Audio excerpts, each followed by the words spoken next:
Now let's see how we can format this table here.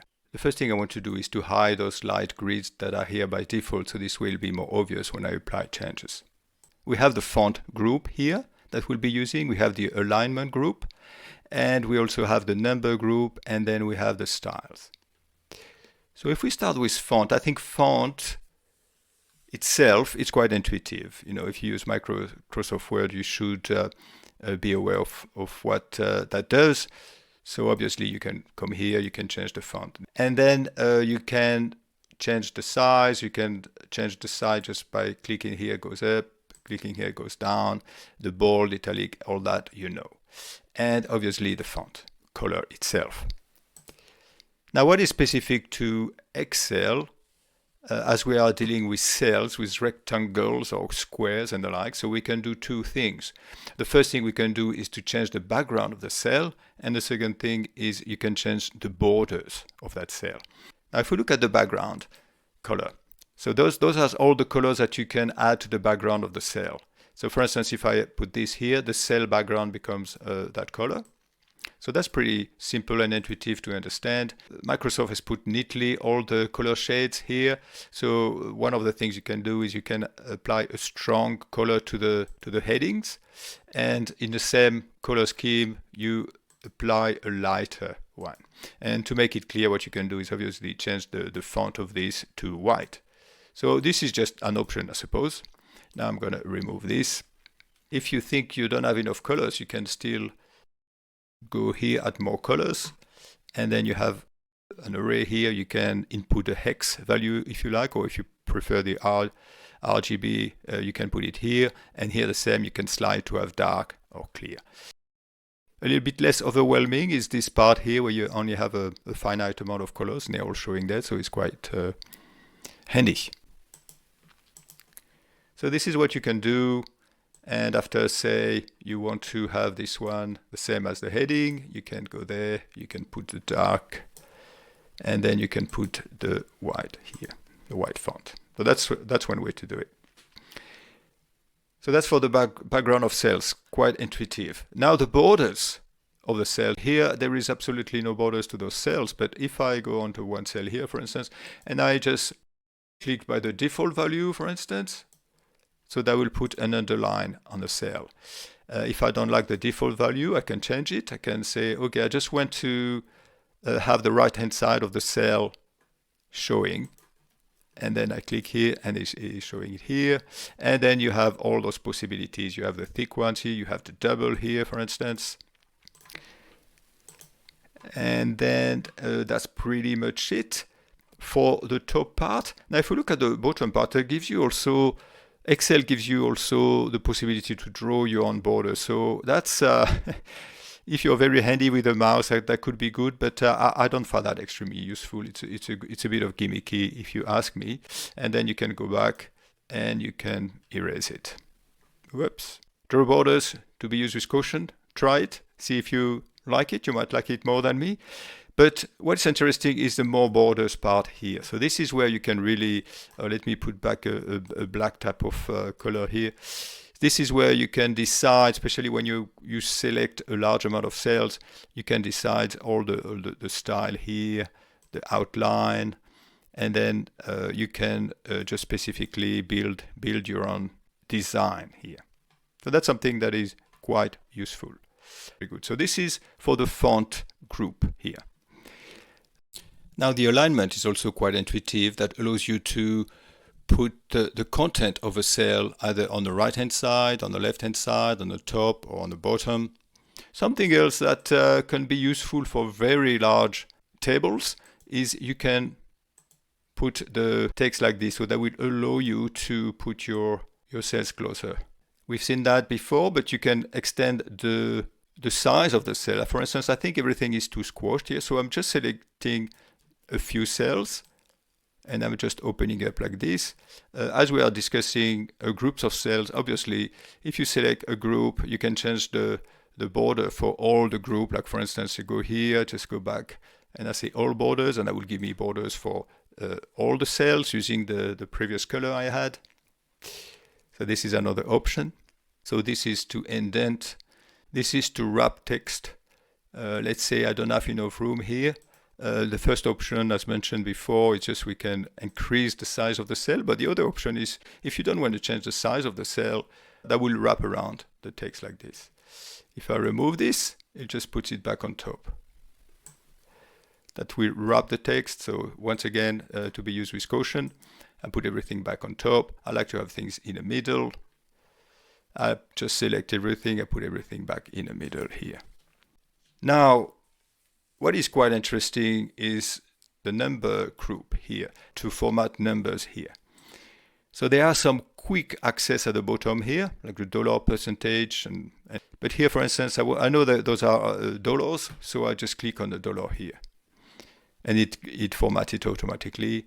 I can just click on this and just decide on a different currency. If there were percentage, I could just press the percentage. This would give me a comma, a pure number. And this is quite good. This allows you to decide on the amount of the decimals that your number will have. So let's say I don't want to muck around with decimals. I'm just going to remove them. And this way. And here I'm going to do the same. I put in dollars and I remove the decimals. Now, other things that you can do, if you want more detail or if you don't have dollars, you can just, let's say I'm just going to click here. You can click on general here and that will give you a few other things. A currency, just a number, the date and time, we'll see that, a fraction and a pure text. So, or the general, which is no specific format. So here I'm just going to put everything in dollars, that in dollars. Now I just want to give you a bit of a tip here that I don't see people using often, is the format painter here. So this is extremely useful. Let's say I have another line here. Total 500. I'm using it all the time. So if you want to say have the same format as this one, what you do is you click on the cell that you want to take the format from. You go format painter and they give you a little brush like this and you go back to the number that you want to convert to that format. It's beautiful.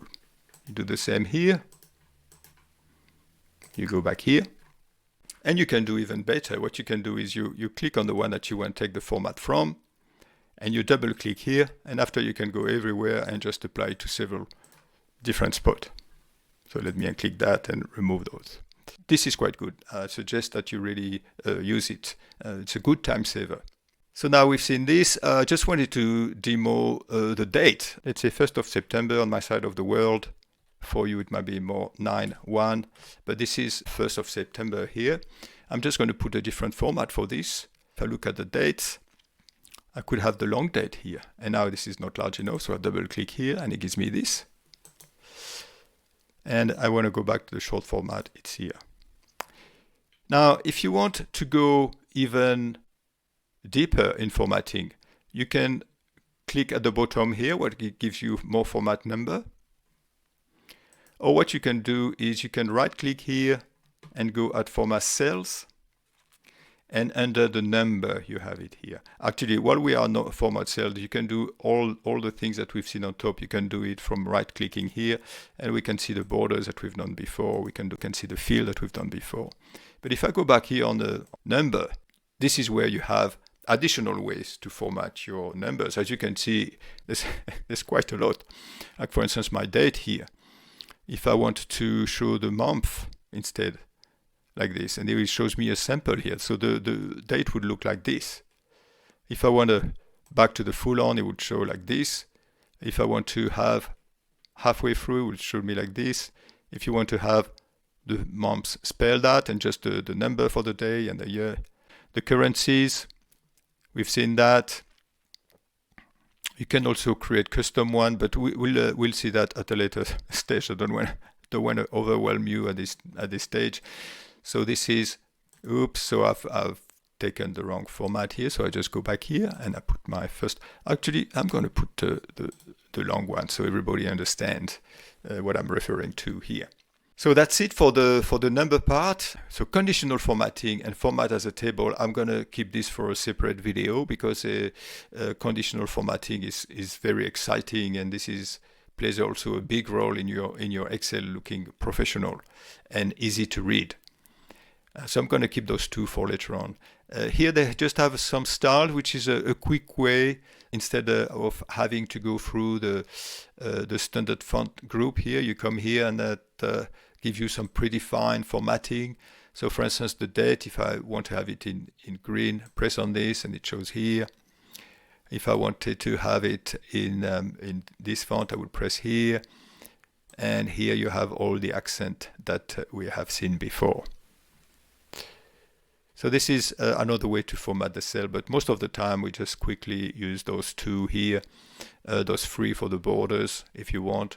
The borders have to be black usually, otherwise it looks a bit gimmicky, but it depends, or white also. So what I need to do here, I need to go back to more borders, and I need to put the color black or automatic, which is a default color. And here it shows me how it is now. And I want to do around it, and I want to do the inside. So now that puts it back in all black. And I don't really like this either. Sorry, Excel, I don't want to use your own styles. I want to use mine. So I'll just going to put something like this. Or could I go one level darker and put it back in the center? It's still not that. Still need to find another color. Maybe that will do. And then what I do is I drag this to get rid of this. So now this is starting to look a little bit better, a little bit more inviting. Well, depending on if you like those colors or not, obviously. But what we can do is just to quickly change, put that into maybe a blue like this to be consistent, this in a lighter blue. Now, one last thing. We talked about the format painter here. There is another way to do this, to be thorough. What you can do is, and actually that will introduce us to the different types of copy and paste, is you can copy the cell that you're interested in copying the format from. You copy it with Ctrl+C, and then you go where you want to apply the formatting, and you right click and you look at paste options. Paste special, which is hard to say. And one of those, if we ignore the others for the time being, is you can just do the formatting here. I'm not going to paste the value, I'm just going to paste the formatting. Something that can be quite useful when you're dealing with a large amount of cells. Okay, so that closes this video here.